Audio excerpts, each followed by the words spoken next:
자, 이번 시간에는 물질의 전기적 성질에 대해서 알아보겠습니다. 먼저 원자의 전기적 성질에 대해서 볼 건데, 원자는 양전하를 띠는 원자 핵이랑 음전하를 띠는 전자가 있어요. 그런데 이 원자 핵의 플러스 전하량이랑 전자의 마이너스 전하량이 같아서 전기적으로 중성이에요. 그리고 속박된 전자에 대해서 알아보면, 전자는 원자핵과의 전기력에 의해서 원자에 속박되어 있어요. 오른쪽 그림을 보면은 원자핵에는 플러스 전하가 있고 전자는 마이너스 전하죠. 그래서 원자핵이 전자를 계속해서 당기고 있는 거예요. 그럼 그 당기는 힘에 의해서 전자는 계속 원자핵에 묶여 있는 거죠. 그래서 전자는 자유롭게 이동을 못한다. 그런데 다음 개념에서는 자유전자가 나와요. 이런 속박되어 있던 전자들이 에너지를 얻으면서 원자에서 떨어져 나올 수도 있어요. 그래서 원자에서 떨어져 나오게 되면 물질 내를 자유롭게 이동할 수 있게 되는 거죠. 그래서 자유전자라고 부른다. 그리고 자유전자가 있게 되면 전류가 흐를 수 있게 돼요. 전자가 밖으로 나와서 이동을 하게 된다면 전하가 이동을 하는 거죠. 그리고 전하가 이동을 할 때 전류가 흐른다고 보는 거예요. 그래서 전자가 이동을 하면 전류가 흐른다. 밑에 표를 보면 전기적 성질에 따라서 물질을 구분했는데 도체, 부도체, 반도체가 있어요. 도체의 특징은 자유전자가 매우 많다는 거예요. 자유전자가 매우 많으니까 전류가 잘 흐르겠죠. 그래서 전기 전도성이 높다. 그리고 전기 전도성이 높다는 건 전기 저항이 작다는 거예요. 그리고 부도체를 보면 자유전자가 거의 없다고 하죠. 자유전자가 거의 없으니까 전류가 잘 흐르지 않는다. 그래서 전기 전도성은 낮고 전기 저항은 높은 편이죠. 그래서 도체는 금, 은, 철 이런 금속류가 대부분이고 부도체는 전류가 안 통하는 고무, 유리, 나무 등이 있다. 다음으로 반도체를 볼게요. 반도체는 특정 조건에서 자유전자가 생겨요. 그러니까 원래는 전류가 잘 안 통하는데 어떠한 조건이 맞을 때 자유전자가 생기면서 전류가 흐른다. 그래서 전기 전도성은 도체보다는 낮고 부도체보다는 높다. 예시로는 규소와 저마늄이 있다 라고 알아주면 좋을 것 같아요. 다음 페이지 넘어갈게요. 이제 도체와 부도체에서의 전자의 움직임에 대해서 볼 건데 우선 우리가 알아주면 좋은 게 전류의 방향과 전자의 방향이에요. 전류는 플러스 극에서 마이너스 극으로 흐르는데 전자는 마이너스 극에서 플러스 극으로 흘러요. 그래서 이거에 대해서 볼게요. 지금 도체가 나오는데 도체는 플러스 극이랑 마이너스 극을 연결하면 자유전자가 있기 때문에 자유전자가 자유롭게 이동을 해요. 그러니까 전류가 흐르겠죠. 지금 전자들이 이동하는 방향을 보면 다 이 방향으로 가고 있죠. 전자의 이동 방향은 마이너스 극에서 나와서 플러스 극 쪽으로 들어가는 방향인 거예요. 그런데 반대로 전류는 플러스 극에서 마이너스 극으로 흘러요. 그래서 이거는 알아주면 좋을 것 같아요. 다음으로 부도체를 보면은 플러스 극이랑 마이너스 극을 걸어줬는데도 전자가 이동을 하지 않고 있죠. 전자들이 전부 속박되어 있어요. 전자는 이 방향으로 오른쪽 방향으로 이동을 하고 싶은데 원자에게 속박되어 있기 때문에 자유롭게 이동하지 못해요. 그래서 원자 내에서 가장 오른쪽으로 치우쳐져 있는 모습이 나온다. 그래서 결론적으로 도체는 전류가 잘 흐르고 부도체는 전류가 흐르지 않는 모습을 볼 수 있죠.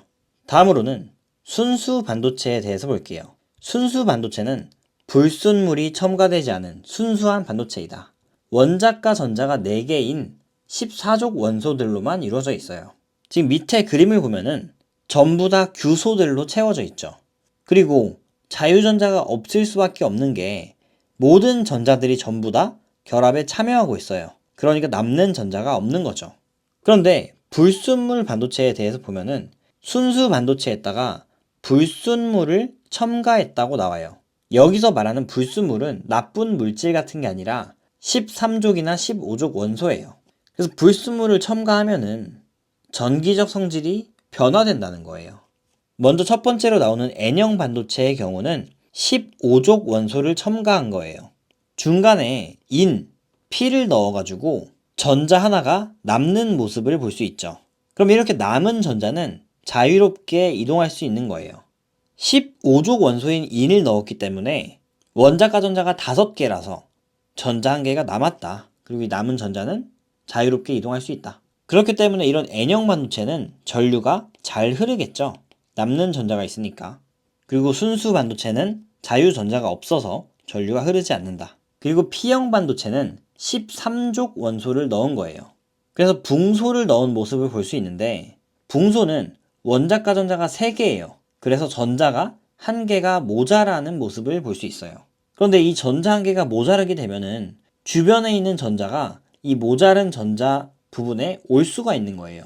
그럼 원래 빈자리는 이곳이었는데 빈자리가 이렇게 이동을 할 수가 있겠죠. 그리고 이 빈자리의 이름을 양공이라고 해요. 그러면은 이 양공이 결국에 이동하는 효과가 나는 거예요. 이 빈자리가 계속해서 움직이고 빈자리가 계속 움직인다는 건 결국 전자가 이동하는 거죠. 그리고 전자가 이동한다는 거는 전류가 흐른다는 거죠. 그래서 P형 반도체는 빈자리에 의해서 전류가 흐른다. 다음 페이지 넘어갈게요. 이제 반도체 소자에 대해서 볼 건데 제일 먼저 다이오드가 나오죠. 다이오드는 N형 반도체와 P형 반도체를 결합한 소자이다 라고 나오죠. 그래서 이런 식으로 N형 반도체랑 P형 반도체가 한 개씩 결합해 있는 거예요. 그리고 전류를 한 방향으로만 흐르게 하는 정류 작용을 한다 라는 특징이 있어요.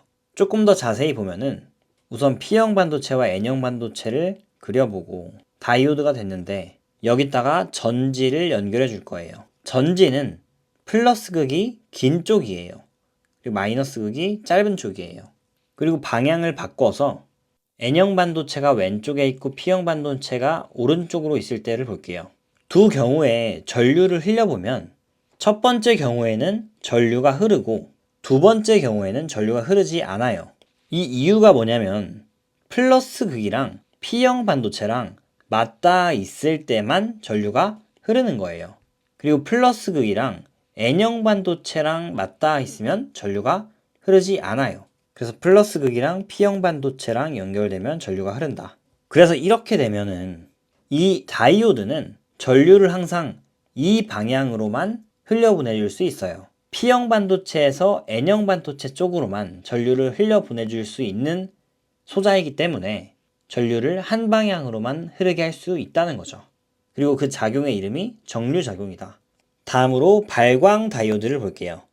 LED라고도 하죠. LED는 전류가 흐르면 빛이 방출되는 소자죠.